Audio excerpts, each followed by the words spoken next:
Hello दोस्तों, construction education channel में आपका स्वागत है। आज हम बात करेंगे कैसे हम बिना क्वालिटी को कॉम्प्रोमाइज़ किए अपने घर के कंस्ट्रक्शन कॉस्ट को कम कर सकते हैं। अगर आप चैनल पे नए हैं तो चैनल को सब्सक्राइब कर दें ताकि ऐसी इंफॉर्मेटिव वीडियोस आपसे मिस ना हो। तो चलिए शुरू करते हैं। Number 1, building a house without plans. सबसे बड़ी मिस्टेक मैं कहूँगा जो काफ़ी लोग करते हैं वो है बिना नक्शे के घर बनाना। मेरे ख्याल से आपको बिना बिल्डिंग प्लान के घर नहीं बनवाना चाहिए।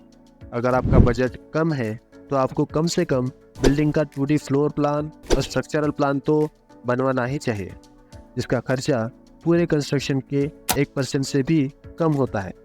इससे आपका कंस्ट्रक्शन प्रोसेस आसान हो जाता है और आपके लेबर्स को पता होता है कहाँ पर क्या बनाना है, और इससे आपका काम जल्दी होता है। बिना प्लान के घर बनाने से जगह का सही इस्तेमाल नहीं हो पाता और इसमें जगह की काफ़ी बर्बादी होती है। इसके अलावा अगर आप बिना प्लान के घर बनाओगे और उसमें कुछ बदलाव करना हो तो आपको वो तोड़कर फिर से बनाना होगा। लेकिन जब आप एक आर्किटेक्ट या इंजीनियर से घर का प्लान बनाते हो तो आप उसमें जब चाहे तब बदलाव कर सकते हैं। आपको घर बार बार तोड़ने और फिर बनाने की ज़रूरत नहीं पड़ेगी, जिससे आपका पैसा और समय दोनों की बचत होती है। Number 2, cement selection. जब भी हम कंस्ट्रक्शन करते हैं उसमें सीमेंट का सबसे बड़ा रोल होता है। सीमेंट में भी ज़्यादातर 2 तरह के सीमेंट हम साइट पर देखते हैं, OPC और PPC। OPC थोड़ा महंगा आता है और PPC थोड़ा सस्ता। तो जब भी कंस्ट्रक्शन करो ये ध्यान रखना है जो OPC है वो आपको यूज़ करना है RCC स्ट्रक्चर में, जहां आपको जल्दी स्ट्रेंथ मिलना ज़रूरी होता है ताकि कंस्ट्रक्शन डिले ना हो। आप OPC को स्लैब में, बीम में, कॉलम में और फुटिंग में यूज़ कर सकते हैं, और PPC आप प्लास्टर और ब्रिक वर्क में यूज़ कर सकते हैं। इससे आपकी कॉस्ट की काफ़ी बचत होगी, क्योंकि अगर आप पूरे स्ट्रक्चर में OPC अगर लगाते हो तो वो आपको काफ़ी महंगा पड़ेगा। सीमेंट के ऊपर मैंने ऑलरेडी वीडियो बना दिया है। अगर आपको सीमेंट के बारे में डिटेल में समझना है तो मैं आई बटन में इसकी लिंक दे दूंगा, आप उसको ज़रूर देखें। Number 3, brick selection. देखिए, आपको मार्केट में ब्रिक्स ज़्यादातर 3 तरह के मिलेगी। रेड ब्रिक्स, जिसे हम लाल ईंटा कहते हैं, फ्लाई ऐश ब्रिक और AAC ब्लॉक। अगर हम बात करें AAC ब्लॉक की तो ये आपको काफ़ी इकोनॉमिकल पड़ेगी। हो सकता है आपको इसका इनिशियल कॉस्ट थोड़ा महंगा लगे, लेकिन इसका इंस्टॉलेशन जल्दी हो जाता है और आपकी लेबर कॉस्ट भी काफ़ी कम हो जाती है। इसके वजह से ओवरऑल अगर आप देखोगे तो इसका कंस्ट्रक्शन कॉस्ट आपको इकोनॉमिकल ही लगेगा। लेकिन अगर आपके एरिया में AAC ब्लॉक अवेलेबल नहीं है तो आप फ्लाई ऐश ब्रिक यूज़ कर सकते हैं, क्योंकि रेड ब्रिक्स के कंपेयर में आपको ये काफ़ी सस्ता पड़ेगा। और अगर आपके एरिया में दोनों अवेलेबल नहीं है तो आप रेड ब्रिक्स यूज़ कर सकते हैं। लेकिन ध्यान रखना कि आप इसे डायरेक्टली वहाँ से खरीदें जहाँ ब्रिक्स एक्चुअल में बनती है, यानी जहाँ हमें ब्रिक्स होलसेल में मिलती है, जिसे हम भट्टी या भट्टा भी बोलते हैं, क्योंकि वहाँ से आपको ये ब्रिक्स काफ़ी सस्ती मिलेगी। Number 4, wall planning. अगर आप वॉल की प्लानिंग ठीक से करते हैं तो आपका काफ़ी पैसा बचेगा। कैसे? देखिए, जब भी हम इनर वॉल बनाते हैं उसका मेन काम होता है रूम को सेपरेट करना, यानी वो पार्टीशन का काम करती है।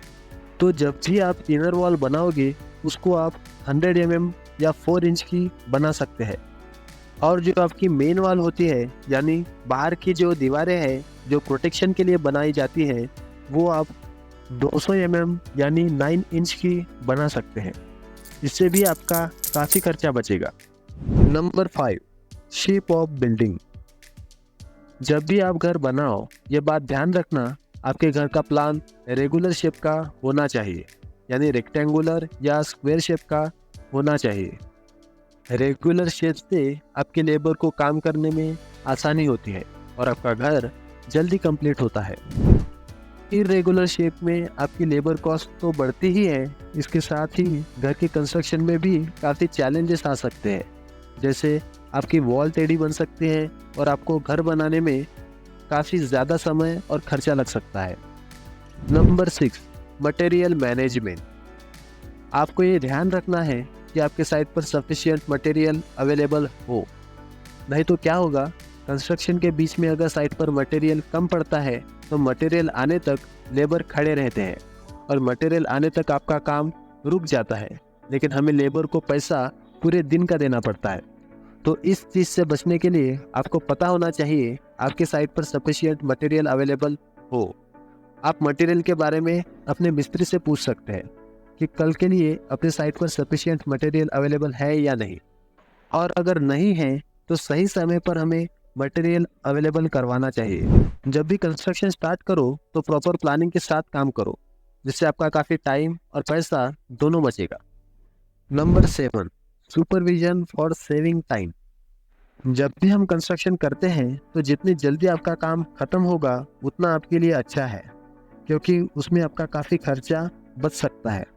क्योंकि क्या होता है, हम कंस्ट्रक्शन लेबर भरोसे छोड़ देते हैं तो हो सकता है वो साइट पर काम करने से ज़्यादा टाइम पास करे, क्योंकि इससे उनका टाइम पास भी होता है और काम भी लंबा चलता है, जिससे उनको उतने ही काम के ज़्यादा पैसे मिलते हैं, जो ओनर को काफ़ी महंगा पड़ता है। तो इसलिए जब भी कंस्ट्रक्शन करो तो उसमें सुपरविजन बहुत ज़रूरी है, जिससे आपका कंस्ट्रक्शन टाइम और पैसा दोनों बचता है। Number 8, choose simple design for house. अगर आपका बजट कम है तो आप सिंपल डिज़ाइन और एलिवेशन चूज़ करें। कई बार होता है हम एकदम फैंसी डिज़ाइन यूज़ करते हैं, जिसे बनवाने में बहुत ज़्यादा टाइम और मटेरियल लगता है, जिससे आपका कंस्ट्रक्शन कॉस्ट बढ़ जाता है। तो इसलिए सिंपल डिज़ाइन चूज़ करें ताकि आपको मटेरियल भी कम लगे और आपका कॉस्ट भी कम लगे। Number 9, selecting flooring material. Flooring में भी हमारा काफ़ी खर्चा होता है। जैसे आपको पता ही होगा, मार्केट में डिफरेंट टाइप्स के फ्लोरिंग अवेलेबल होती है, जैसे टाइल्स, मार्बल, ग्रेनाइट और कारपेट फ्लोरिंग। लेकिन अगर आपको इसमें अपने पैसे बचाने हैं तो आपको मार्बल तो बिल्कुल ही नहीं लगाना है। आप टाइल फ्लोरिंग के साथ जा सकते हैं, और अगर आपको इससे भी सस्ता फ्लोरिंग बनवाना है तो आप अपने सरफेस को पीसीसी करके लेवल करने के बाद उसके ऊपर कारपेट लगवा सकते हैं। तो इन बातों का ध्यान रख के आप अपने कंस्ट्रक्शन में काफ़ी पैसा बचा सकते हैं। उम्मीद है आपको ये वीडियो इन्फॉर्मेटिव लगा होगा। अगर हाँ तो इस वीडियो को लाइक करके हमारे चैनल को सब्सक्राइब करना न भूलें। मिलते हैं ऐसे ही किसी इन्फॉर्मेटिव वीडियोस के साथ। तब तक के लिए धन्यवाद।